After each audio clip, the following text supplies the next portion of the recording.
Buying a Tesla used to mean breaking new ground in the auto space and your neighborhood, but in 2025, things have changed quite a bit in the EV world, and with more Teslas on the road than ever before, new models coming to market, and earlier models now hitting the secondhand market in much larger numbers, many people are asking themselves, is it worth buying an older Tesla in 2025? So in this video, we're going to break it down, covering feature differences, vehicle costs, maintenance, and longevity issues, and I'll give you my take on if it's worth picking up an older model in 2025 as someone who's been a Tesla owner for over 5 years now. And quickly here, before we dive in, all I ask if you enjoy this video is to like it and consider subscribing to my channel, as 98% of you watching are not subscribed, but it really helps me out in making more content. All right, let's dive in.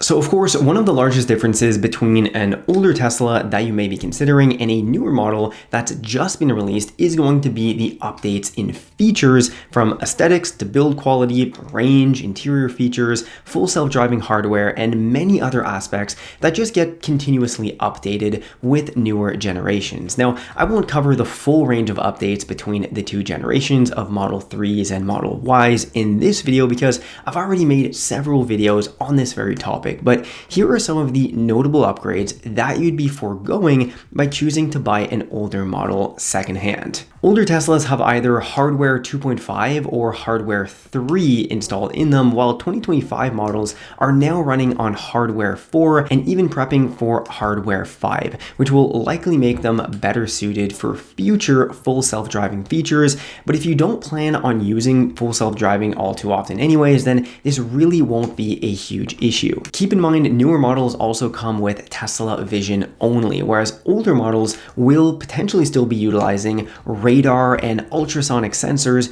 to accomplish their autonomous driving capabilities, but I personally wouldn't see this as a huge factor in my decision. In regards to the interior and driving comfort, older Teslas don't have ventilated seats, they don't have ambient lighting, or the improved sound insulation of the refreshed Model 3 and Model Y, which honestly does make a big difference in the noise within the cabin as well as the ride comfort. I'd even go as far as saying that improved suspension and the acoustic glass are some of the best upgrades that I immediately noticed when switching from my past 2020 Model 3 to a new refreshed Model 3. But here's one thing to consider: most older Teslas will still get over-the-air updates and perform very similarly to newer vehicles when it comes to the acceleration and basic autopilot features. So even with an older model, it doesn't necessarily feel like you're in a 5 or 6 year old car if it's being properly maintained mechanically. That said, eventually older models do stop getting certain updates.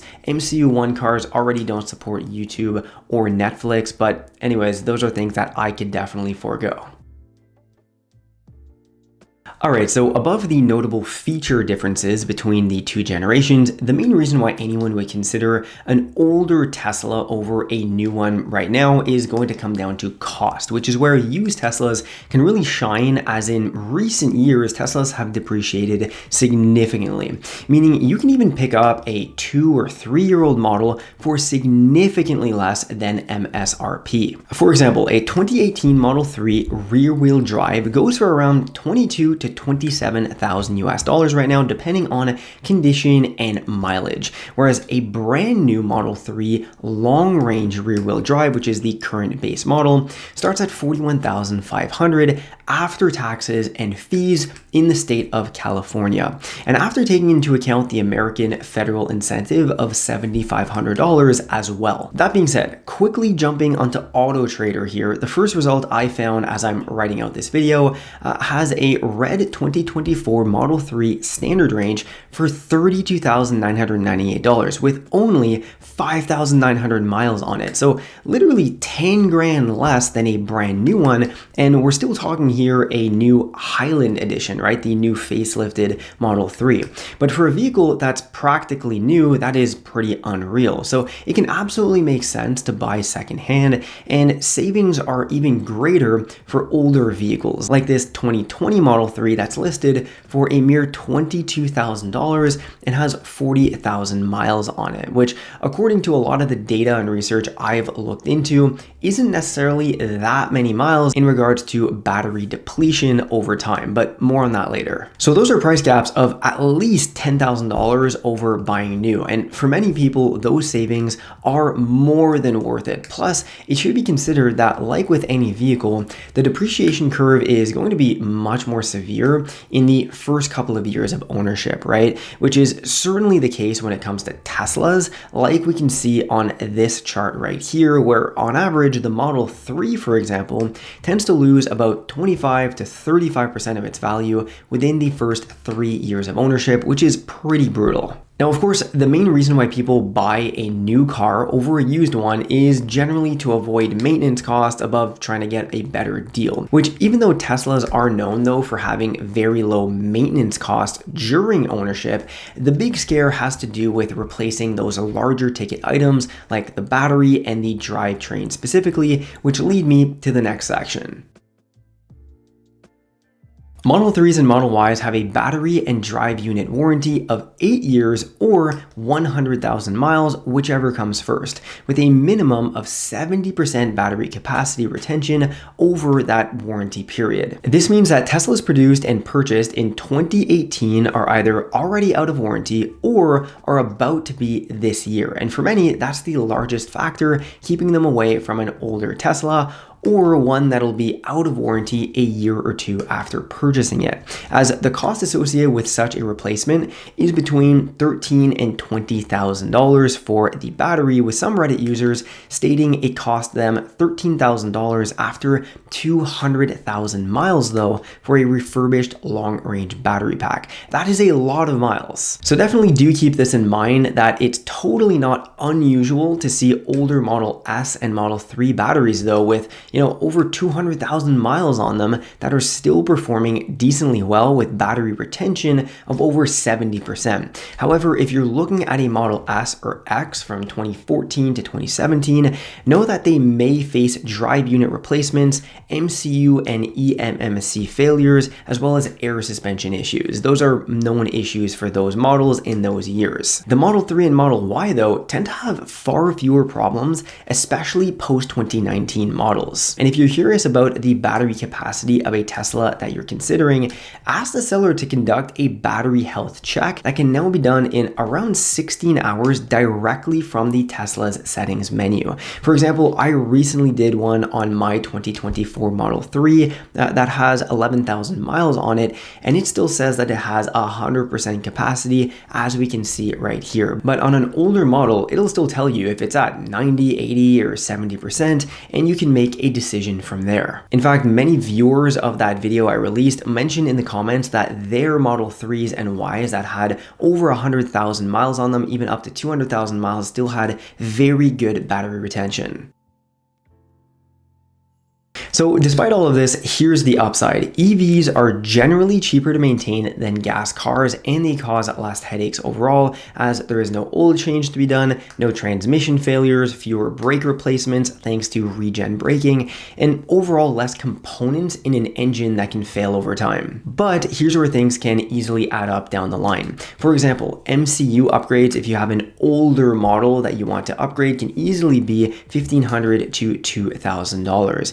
Battery or high voltage pack replacements can be $12,000 to $20,000, though that is generally rare based on the research I was able to do online of people's experiences. Suspension and control arms commonly on earlier Model S's, and then also on Model 3s that often require bushing replacements as well, around $1,000 to $2,000 if out of warranty. Some models have also shown to have screen failures, which can also cost a couple $1,000s to replace, and in general, body work on Teslas is also quite expensive and can be lengthy in wait times, as only Tesla certified body shops and Tesla collision centers can generally conduct that work, although that's a Tesla issue in general, regardless of if it's a new or older vehicle. By the way, I made a full video covering my experience dealing with body work on my Tesla and how much it cost. I'll leave a link down below if you want to check that out. That being said, some buyers choose to protect themselves from unexpected repair costs on on their older model Teslas by opting for third-party EV warranties, which can cover major components like the battery, the drivetrain, and electronics after Tesla's factory warranty expires. One example of this type of insurance is with the company called Amber, where they offer extended warranty plans designed specifically for Teslas that covers big ticket items like the battery, the drivetrain, as well as hundreds of other components. And with Amber, there are 3 tiers of coverage depending on what you want, and plans that are starting at just $65 per month. And what's cool here is that they also include remote diagnostics, so you can get issues looked at without even going to a service center.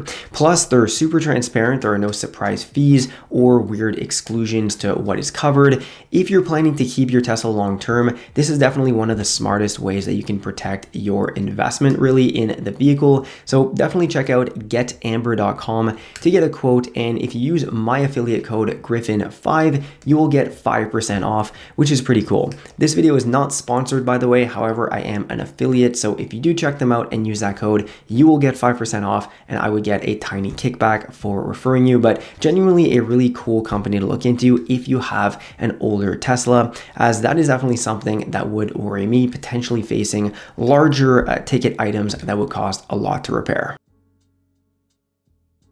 So bottom line, is it worth buying an older Tesla in 2025, or should you just go for a brand new vehicle? Well, ultimately, it'll depend on what matters to you. So the answer might be yes, if you want to save cash at the moment of purchase and not eat all of that early depreciation, which is pretty huge right now on newer Teslas. 2, you don't need the newest tech or comforts that come in those newer models, although I will say they are pretty awesome, but you can live without them nonetheless. And then 3, you're buying a post-2019 Model 3 or a very well-maintained Model S that'll cause fewer maintenance costs down the line. That being said, regardless of which year or model you're looking at buying secondhand, I would absolutely recommend bringing it in for some form of an inspection just to see what might need to be done mechanically to the car, if anything. And then also very important, doing that battery test to see where that battery stands in regards to degradation over time. Considering everything we just covered today though, buying a secondhand Tesla might not be the right option for you though, if you 1, care about that cutting edge